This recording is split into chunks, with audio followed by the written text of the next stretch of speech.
Hello everyone, welcome back to our channel and welcome back to this video. In this video, we're going to focus on why the Asian family offices are building multi-hub operating models. There's a narrative that's going around that Singapore is losing ground as a family office hub. However, this narrative oversimplifies a far more nuanced structural shift. Now, as the Asian family offices scale in size and complexity, now representing roughly 30% of the global single family offices, they're also transitioning from single jurisdiction models to distributed multi-hub operating structures. This evolution is driven by growing allocations to alternative and illiquid assets, the operational demands of cross-border portfolios, and the governance pressures that accompany first-generation wealth transfers. Rather than relocating, the families are layering jurisdictions functionally: UAE for residency optionality and Gulf Africa deal flow, Hong Kong for the North Asia exposure, and Singapore for regulatory clarity, fiduciary infrastructure, and long-term governance. The key insight out here is that the wealth structures are institutional ecosystem, trusts, operating companies, and advisor networks that resist rapid repositioning, particularly as the illiquidity becomes embedded across portfolios and operations alike. And when we are talking about Singapore, Singapore's enduring relevance lies not in being the only destination, but in providing what is the hardest to replicate. That is, predictable legal frameworks, deep professional ecosystem, and regulatory regimes that incentivize substance and institutional discipline over short-term arbitrage.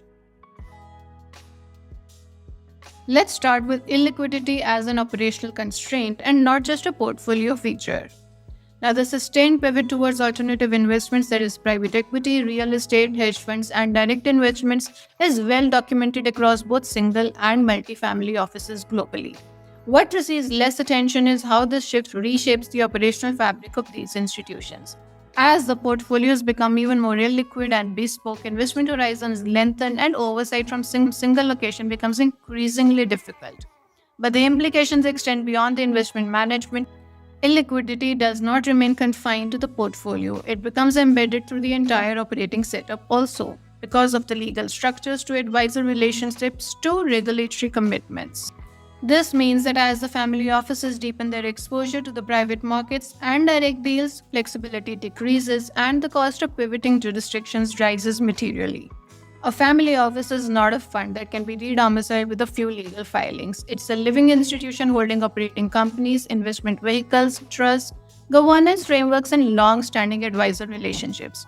Moving the ecosystem is slow, costly, and carries real risk with hundreds of millions or billions are at stake. Let's talk about Singapore's role out here because it emerges as a governance as well as a fiduciary anchor.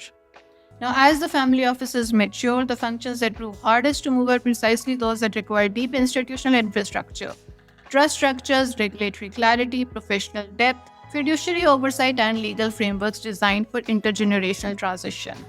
These are the capabilities that define a governance anchor.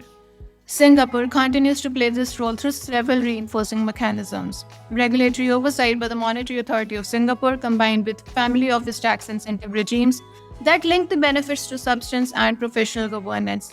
This creates an environment that rewards institutional discipline rather than short-term mobility. The city-state's mature wealth management sector, with trustees, banks, and advisors experienced in private markets and cross-border structures, provides operational depth that simplifies both the market entry and ongoing administration. And for the families seeking predictable, robust frameworks within transparency across assets and jurisdiction reduces operational and legal risk, this infrastructure is not easily replicated, and it represents Singapore's most durable competitive advantage. And this brings us to the reason that we wanted to do this video in the first place, and that is the outlook.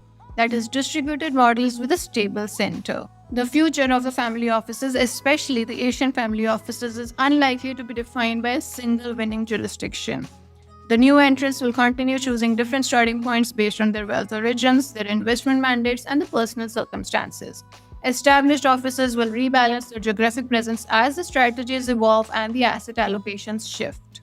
What the evidence is increasingly suggesting is a multi-hub future, one wherein the families operate across several jurisdictions while maintaining a stable center for the functions that matter most to the long-term wealth preservation.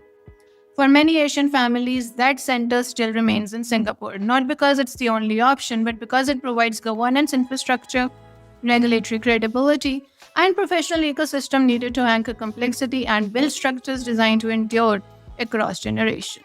Now, that's what I wanted to share with you with respect to the family offices building the multi-hub operating models. Hope you found this video insightful. Stay tuned in for our next update.